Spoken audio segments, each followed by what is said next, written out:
Hello everyone, this is Amit Chaturvedi and I welcome all of you in Versatile Brains। दोस्तों जो spoken English classes 2021 की series चल रही है उसमें सबसे पहले हम वोकेबुलरी डिस्कस कर रहे हैं और ये वोकेबुलरी वीडियोस जो हैं वो आपकी स्पोकन इंग्लिश में तो आपको हेल्प करते ही हैं, साथ ही साथ अगर आप किसी कंपटीशन एग्जाम की तैयारी कर रहे हैं जैसे बैंकिंग, रेलवे, एसएससी, सीटेट या फिर नेट या और भी कोई एग्जाम जिसमें इंग्लिश पूछी जाती है, वहाँ पर भी ये वीडियोज़ आपको वोकेबुलरी इंप्रूव करने में मदद करेंगे। तो दोस्तों आज का जो टॉपिक है हम डिस्कस करने वाले हैं वो है वर्ड्स रिलेटेड टू बिजनेस।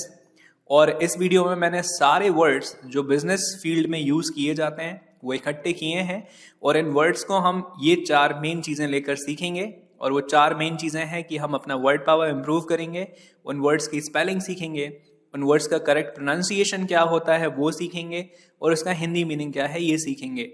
इसके पहले भी हम कई सारे वीडियोस वोकेबुलरी में डिस्कस कर चुके हैं। अगर आपने वो वीडियोस नहीं देखे हैं तो आप चैनल की प्लेलिस्ट में जाकर वो वीडियोस देख सकते हैं। तो दोस्तों चलिए शुरू करते हैं और डिस्कस करते हैं बिजनेस से रिलेटेड सारे शब्द। तो दोस्तों पहला जो शब्द है वो है साधारण ब्याज। इसको हम इंग्लिश में बोलते हैं सिंपल इंटरेस्ट। ये इसकी स्पेलिंग है, इसको हम कहते हैं सिंपल इंटरेस्ट, इसको साधारण ब्याज हिंदी में कहा जाता है। दोस्तों अगला जो शब्द है वो है चक्रवृद्धि ब्याज। इसको हम इंग्लिश में बोलते हैं कंपाउंड इंटरेस्ट। ये इसकी स्पेलिंग है कंपाउंड इंटरेस्ट। और अगला जो शब्द है वो है मूलधन। मूलधन को हम कहते हैं प्रिंसिपल या फिर कैपिटल। दो शब्द हैं मूलधन के लिए, आप इसको प्रिंसिपल भी कह सकते हो और कैपिटल भी कह सकते हो। ठीक, फिर नेक्स्ट शब्द है दर। दर को हम इंग्लिश में बोलते हैं रेट। ये आपने सारे शब्द वो सिंपल इंटरेस्ट और कंपाउंड इंटरेस्ट मैथमेटिक्स वाले चैप्टर में पढ़े होंगे। तो दर को हम इंग्लिश में बोलते हैं रेट। प्रतिवर्ष अगर आपको कहना हो तो इसको हम कहते हैं इंग्लिश में per annum. Per annum, annum यानी ईयर होता है, 12 महीने। ठीक, फिर अगला शब्द है मिश्र धन। मिश्र धन को हम इंग्लिश में अमाउंट बोलते हैं। अमाउंट इसका करेक्ट प्रोनाउंसिएशन है और ये इसकी स्पेलिंग है अमाउंट। अगर आपको कहना हो रोकड़ या फिर नगद, कैश, इसको हम इंग्लिश में बोलेंगे कैश। ठीक, अगला शब्द है ऋण। तो ऋण को हम कहते हैं डेप्ट। ठीक, इसमें जो बी है ना ये साइलेंट होता है तो इसको हमें बहुत ही साइलेंटली पढ़ना होता है, इसको हम बोलते हैं डेप्ट। ठीक, नेक्स्ट शब्द है साख। तो इसको हम बोलते हैं क्रेडिट। क्रेडिट मतलब कैश यानी लेना, पैसे को लेना। ठीक, गोदाम को हम कहते हैं गोडाउन। गोदाम मतलब वो जगह जहाँ पे बहुत सारी चीज़ें स्टोर रहती हैं। जैसे कई सारे जो दुकानें होती हैं उनके बेसमेंट में उनका गोडाउन होता है, यानी दुकान के नीचे जो बेसमेंट होता है वहाँ पे सीढ़ियाँ लगी रहती हैं और यहाँ पे सामान रखा रहता है। इसको हम इंग्लिश में बोलते हैं गोडाउन। नेक्स्ट शब्द है आयात करना। इसको हम इंग्लिश में कहते हैं इम्पोर्ट। दोस्तों आयात करने का मतलब होता है जैसे मान लीजिए कोई शहर है या कोई देश है और उस देश के अंदर किसी दूसरे देश से सामान जब लिया जाता है तो उसको हम बोलते हैं इम्पोर्ट करना। ठीक, यानी कहीं बाहर से कोई माल या कोई जो प्रोडक्ट्स हैं वो मंगाना। ठीक है, उसको हम इंग्लिश में बोलेंगे इम्पोर्ट और हिंदी में बोलते हैं आयात करना। निर्यात करना इसका जस्ट ऑपोजिट है, इसको हम इंग्लिश में बोलते हैं एक्सपोर्ट करना। एक्सपोर्ट मतलब आपके देश में या आपके शहर में बनी हुई चीज को किसी दूसरे शहर में या देश में भेजना, बेचना। ठीक, तो उसको हम इंग्लिश में बोलेंगे एक्सपोर्ट। फिर अगला शब्द है भरना या फिर लादना। तो उसको हम इंग्लिश में कहते हैं लोड। लोड से ही बहुत सारे शब्द बनते हैं, जैसे लोडिंग ट्रक होता है, लोडिंग ऑटो होता है। ठीक, तो चीज़ों को लोड करना यानी उनको लाद देना या भरना। ठीक, अग्रिम को इंग्लिश में हम बोलते हैं एडवांस, यानी पहले से, डेट के पहले, यानी अग्रिम, एडवांस। भुगतान करने को इंग्लिश में हम बोलते हैं पेमेंट। पेमेंट यानी भुगतान। खाता जो होता है बैंक में उसको इंग्लिश में कहा जाता है अकाउंट। ठीक, बैंक अकाउंट। नेक्स्ट जो शब्द है वो है दिवालिया। दिवाली को हम इंग्लिश में बोलते हैं बैंकरप्ट। बैंकरप्ट यानी होता है दिवालिया। अब दिवालिया क्या होता है? दिवालिया मतलब एक ऐसी कंडीशन जब किसी आदमी ने बहुत सारा लोन लिया होता है और उस लोन को चुकाने के लिए उसके पास पैसे बिल्कुल भी खत्म हो जाते हैं, तो उसको हम इंग्लिश में बैंकरप्ट कहने लगते हैं। ठीक, ऐसे बहुत सारे एग्जाम्पल्स अभी फिलहाल अपनी कंट्री में मौजूद हैं जो लोग बैंकरप्ट हो चुके हैं और पुलिस उनको ढूंढ रही है, सारे बैंक वाले उनको ढूंढ रहे हैं। ठीक, कंगाली इंग्लिश में होता है बैंकरप्सी। ठीक, ये इसकी स्पेलिंग है बैंकरप्सी। ठीक, तो बैंकरप्ट मतलब वो आदमी जो दिवालिया हो गया, और बैंकरप्सी यानी वो कंडीशन जो उसके साथ पैदा हो गई उसको हम कहते हैं कंगाली। उसके पास उतने भी पैसे नहीं बचे कि जो लोन उसने लिया था, पैसे गवर्नमेंट से उधार लिए थे, बैंक से लिया था, उसको लौटा सके। ठीक, नेक्स्ट शब्द है दुकान, इजी शब्द है, इसको हम इंग्लिश में शॉप कहते हैं। और जो दुकान को चलाता है दुकानदार, इसको हम इंग्लिश में बोलते हैं शॉपकीपर। ठीक, ये शॉप के साथ कीपर जुड़ा हुआ है, शॉपकीपर यानी दुकानदार। ठीक, फिर नेक्स्ट शब्द है खरीदार, तो इसको हम इंग्लिश में बोलते हैं शॉपर, शॉपर या फिर इसको कस्टमर भी कहा जाता है। तो जो खरीदार है या वो चीज को उपभोग करने वाला है उसको हम कहते हैं शॉपर। ठीक, फिर नेक्स्ट है मोल भाव करना, दुकान पे जाना और बोलना भैया 10 का नहीं 5 का लगाओ या 5 का नहीं 4 का लगाओ, तो इसको हम बोलते हैं बार्गेन करना। ठीक, ये इसकी स्पेलिंग है बार्गेन, इसमें आईएनजी लगा के हम यूज करते हैं, इसको बोलते हैं बार्गेनिंग करना। ठीक, नेक्स्ट शब्द है खरीदारी करने जाना, तो उसको हम कहते हैं गो फॉर शॉपिंग, बीच में फॉर भी लगा देते हैं कभी कभी, आप चाहें तो लगा सकते हैं, नहीं तो गो शॉपिंग भी खरीदारी करने जाना। ठीक, कूपन को इंग्लिश में कूपन कहा जाता है। ठीक, कूपन मतलब जो आपने कुछ खरीदा उसमें आपको कूपन मिला, कूपन में आपको कुछ चीज़ें फ्री मिली, तो इसको हम बोलते हैं कूपन, हिंदी में भी कूपन, इंग्लिश में भी कूपन। ठीक, नेक्स्ट शब्द है खजाना, तो खजाना को एक्सचेकर कहते हैं, एक्सचेकर या फिर इसको ट्रेजरी भी बोला जाता है। ट्रेजर या ट्रेजरी या एक्सचेकर, इसका मतलब होता है खजाना, जहाँ पे बहुत सारा पैसा हो, डायमंड्स हो, ज्वेलरी हो, उसको हम खजाना कहते हैं। ठीक, मुद्रा, इसको हम इंग्लिश में बोलते हैं करेंसी, जैसे इंडिया की मुद्रा जो है वो रुपया है, अमेरिका, ऑस्ट्रेलिया और यूके की मुद्रा जो है वो डॉलर है। ठीक, ये डॉलर का साइन होता है, ठीक, ये रुपीस का साइन होता है, तो इसको हम इंग्लिश में बोलते हैं करेंसी। इन देशों में सिर्फ यही करेंसी चलती है। फिर नेक्स्ट है कार्यकारी घंटे, यानी किसी ऑफिस में जैसे 12 से लेके 5 तक जो समय है वो कार्यकारी घंटे, इनको इंग्लिश में बोलते हैं वर्किंग आवर्स या वर्किंग टाइम, वर्किंग आवर्स भी कह सकते हैं। नेक्स्ट है शक्तिशाली, ये ता है एक्चुअली, शक्तिशाली, इसको हम इंग्लिश में बोलते हैं पावरफुल, ये एक्चुअली छोटा ऊ की मात्रा होती है, इसको हम बोलते हैं पावरफुल यानी शक्तिशाली। स्तंभ या फिर मीनार को इंग्लिश में हम बोलते हैं टावर, इसमें जो ब है ना, ये W ये साइलेंट होता है, इसलिए इसको हम इंग्लिश में टावर कहते हैं, और टावर में से जो बा है वो थोड़ा सा साइलेंट हो जाता है, तो एक्चुअली ये टावर बन जाता है। ठीक, बौछार अगर कहना हो आपको इंग्लिश में तो ये शावर होता है, इसी से राइमिंग वर्ड है इसलिए ये दोनों साथ में ऐड हैं। टावर और शावर लगभग सिमिलर प्रोनाउंसिएशन देने वाले शब्द हैं, तो टावर और शावर दोनों में W जो है वो हल्का सा साउंड होता है, इसलिए इसको टावर और शावर पढ़ा जाता है। ठीक, नेक्स्ट है छूट देना, छूट देने को एग्जम्प्ट कहते हैं, एग्जम्प्ट यानी छूट देना, जैसे मान लीजिए कोई चीज़ 50 रुपए की, उसमें 10 रुपए छूट है तो 40 की मिल रही है, तो उसको एग्जम्प्ट करना कहते हैं, एग्जम्प्ट यानी छूट देना। ठीक, नेक्स्ट शब्द है घरेलू, घरेलू को हम कहते हैं डोमेस्टिक, जैसे घरेलू कामकाज तो हो जाएगा डोमेस्टिक वर्क, जैसे घरेलू समस्याएं तो डोमेस्टिक प्रॉब्लम्स, घरेलू झगड़े तो डोमेस्टिक वायलेंस। ठीक, ऐसे डोमेस्टिक मतलब होता है घरेलू, जो घर के अंदर होता है। नेक्स्ट शब्द है पालतू बनाना, तो इसको कहते हैं डोमेस्टिकेट करना, किसी चीज को डोमेस्टिकेट करना। ठीक, जैसे किसी जानवर को आप लेके आए, उसको आपने डोमेस्टिकेट कर लिया, घर में पाल लिया। नेक्स्ट है मिटाना, मिटाने को इंग्लिश में बोलते हैं इरेज करना, ये इसकी स्पेलिंग है ERASE, इरेज यानी मिटाना। नेक्स्ट शब्द है हस्ताक्षर, हस्ताक्षर मतलब होता है साइन, ये साइन जो है इसमें G है, ये G शब्द साइलेंट होता है तो इसको हम साइन पढ़ते हैं सिर्फ। और साइन एक वर्ब भी है, साइन में आप ING भी लगा सकते हैं और ED भी लगा के इसकी सेकंड और थर्ड फॉर्म भी बना सकते हैं, तो साइन एक वर्ब है, हस्ताक्षर करना को भी साइन ही कहते हैं। नेक्स्ट है ये एक्चुअली गोले है, गोले को हम इंग्लिश में बोलते हैं बबल्स, जैसे ये अपन बना रहे हैं ना बबल्स, ये गोले है, इट्स नॉट गोलू, इट्स गोले, तो इसको हम इंग्लिश में बोलते हैं बबल्स।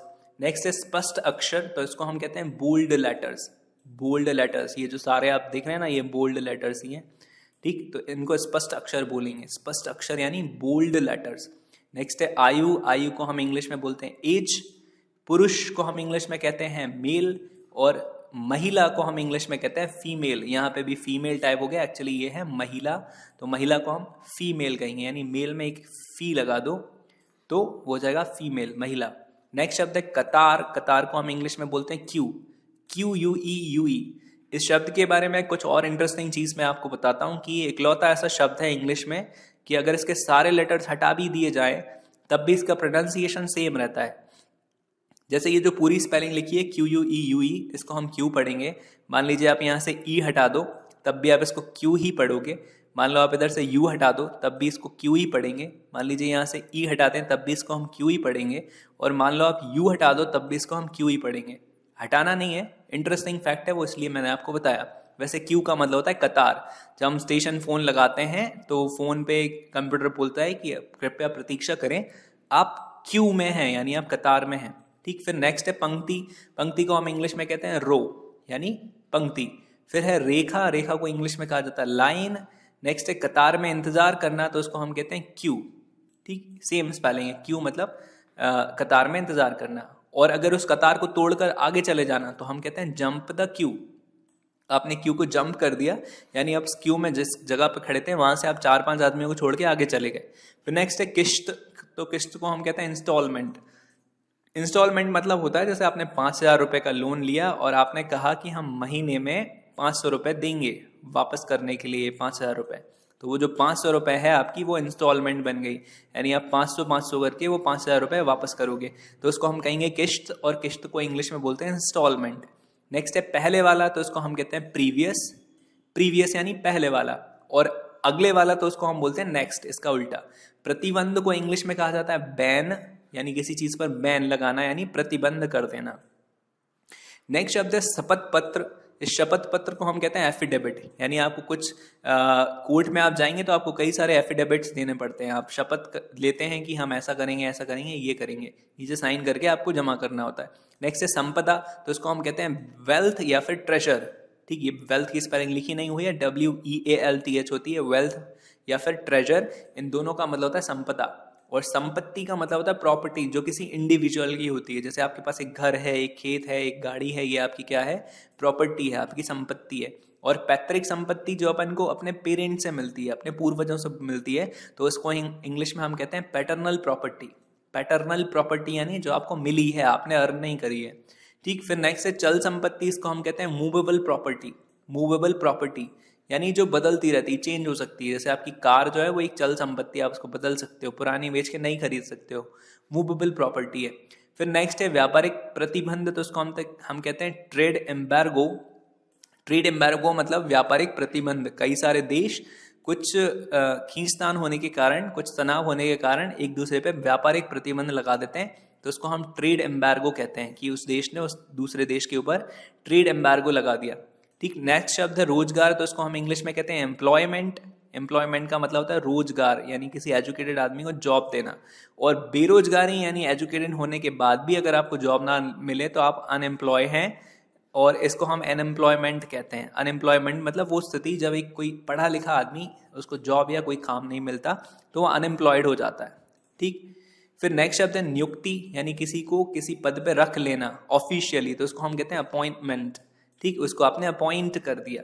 ठीक, और अपॉइंटमेंट का मतलब होता है किसी से समय लेके उससे मिलने जाना। नेक्स्ट शब्द है कर्मचारी, तो कर्मचारी को हम इंग्लिश में बोलते हैं एम्प्लॉयर। एम्प्लॉयर मतलब कर्मचारी। खुले, एक्चुअली ये है पैसे, खुले पैसों को हम इंग्लिश में बोलते हैं चेंज। खुले पैसे यानी चेंज, इंग्लिश में सिंपली इसको चेंज बोला जाता है। अगर किसी को कुछ चीज जमा करना, ठीक, अगर स्पेशली फॉर्म हो, आप कॉलेज जाओ जमा करने फॉर्म, तो उसको हम बोलेंगे सबमिट। लेकिन आप बैंक जाओ पैसे जमा करने, तो उसको हम सबमिट नहीं बोलते, फिर हम उसको बोलते हैं डिपॉजिट। तो यही सबमिट और डिपॉजिट में फर्क होता है। डिपॉजिट पैसे होते हैं, सबमिट फॉर्म होता है। ठीक, और अगर निकालने की बात की जाए पैसे स्पेशली, तो उसको हम कहते हैं विड्रॉ करना। ठीक, जो आपने डिपॉजिट किया था वो आपने विड्रॉ कर लिया, आपने जो जमा किए थे वो आपने निकाल लिए वापस। और जमा करने वाले को कहते हैं डिपॉजिटर। ये डिपॉजिट यानी जमा करना, और डिपॉजिटर मतलब जमा करने वाला। जैसे आप बैंक गए तो आप डिपॉजिटर हो, और आपने पैसे वहां ले जाके डिपॉजिट कर दिए। एटीएम जहां से हम पैसे विड्रॉ करते हैं, तो उसको हम कहते हैं ऑटो टेलर मशीन, यानी जो पैसे को जल्दी से आपको विड्रॉ करवा देती है, लाइन में नहीं खड़ा होना पड़ता आपको। नेक्स्ट शब्द है शेष। शेष मतलब होता है बैलेंस, रिमेनिंग बैलेंस, जो आपके अकाउंट में बच जाता है विड्रॉ करने के बाद। पैसे आप निकाल लो तो आपका जो बैलेंस है वो बच जाएगा उसमें। फिर नेक्स्ट है प्रमाण पत्र, तो उसको हम इंग्लिश में बोलते हैं सर्टिफिकेट। जैसे आप कहते हो ना TC, ट्रांसफर सर्टिफिकेट, तो आपका वो स्कूल चेंज करने वाला ट्रांसफर सर्टिफिकेट कहलाता है। फिर नेक्स्ट है बीमा कराना, तो उसको आप बोलते हैं इंश्योरेंस या फिर टेक आउट इंश्योरेंस, है ना। ये दो शब्द जो हैं, ये वन है और ये इंश्योर है। इंश्योर कराना, इंश्योरेंस कराना या टेक आउट इंश्योरेंस कराना। आत्मविश्वास को हम कहते हैं अश्योरेंस, या बीमा जीवन का आप कराओ तो अश्योरेंस होता है। ठीक, ये दोनों जो शब्द हैं वो लगभग सेम ही होते हैं, अश्योरेंस। ठीक, फिर नेक्स्ट शब्द है बीमे की किस्त, तो हम इसको इंग्लिश में बोलते हैं प्रीमियम। बीमे की किस्त को हम इंग्लिश में बोलते हैं प्रीमियम। ठीक, यहाँ पे ये डिफरेंट लिखा हुआ है, फिक्स डिपॉजिट का मतलब एफडी होता है कि आपने बैंक गए, आपने बोला कि हम इतने सारे रुपए जमा कर रहे हैं और इतने दिन बाद हम इसको इतने सालों बाद निकाल लेंगे, तो उसको हम इंग्लिश में बोलते हैं एफडी। एफडी पे बैंक जो है वो आपको बहुत सारा इंटरेस्ट देती है, इसलिए बहुत सारे लोग एफडी करवाते हैं आजकल। ठीक, लेकिन बीमे की किस्त को हम प्रीमियम बोलते हैं या इंस्टॉलमेंट भी कहते हैं। ठीक, नेक्स्ट शब्द है खर्चा। खर्चे को हम बोलते हैं एक्सपेंसेस, या तो आप एक्सपेंसेस बोल सकते हो या फिर आप एक्सपेंडिचर भी कह सकते हो। एक्सपेंसेस या फिर एक्सपेंडिचर, दोनों शब्दों का एक ही मीनिंग है, इसको बोलते हैं खर्चा। और खर्च करने को हम इंग्लिश में स्पेंड बोलते हैं। ठीक, ये एक्सपेंड नहीं है, यहाँ पे गलत लिखा हुआ है। खर्च करने को सिर्फ कहा जाता है क्या, स्पेंड। और एक्सपेंड का मतलब होता है प्रसार करना, फैलाना। ठीक, जैसे आप कोई बलून है, उस बलून में आप हवा भरोगे यहाँ से, तो ये जो है ना ये एक्सपेंड हो जाएगा, बड़ा हो जाएगा, इसका होता है फैलना या प्रसार हो जाना, फैलाना, तो इसको हम एक्सपेंड बोलते हैं।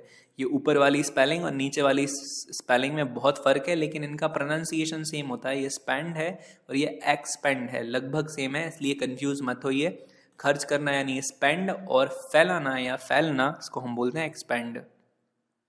तो दोस्तों ये थे बिजनेस से रिलेटेड कई सारे इंपॉर्टेंट वर्ड्स, और ये वर्ड्स अगर आप याद कर लेते हैं तो आपकी स्पोकन इंग्लिश तो इम्प्रूव होगी ही, और आपको ये वर्ड्स कंपटीशन एग्जाम में भी हेल्प करेंगे। आई होप कि ये वीडियो आपको हेल्पफुल लगेगा और आपको ये वीडियो देखने में मज़ा भी आया होगा।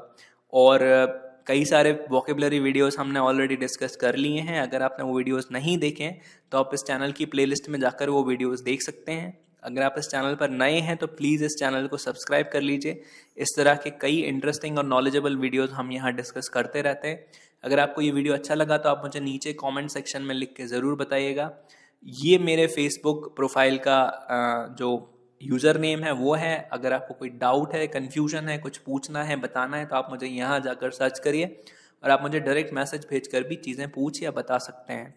तो आई होप कि आपको ये वीडियो पसंद आया होगा, और अब हम मिलेंगे अगले वीडियो के साथ। तब तक के लिए गुड बाय।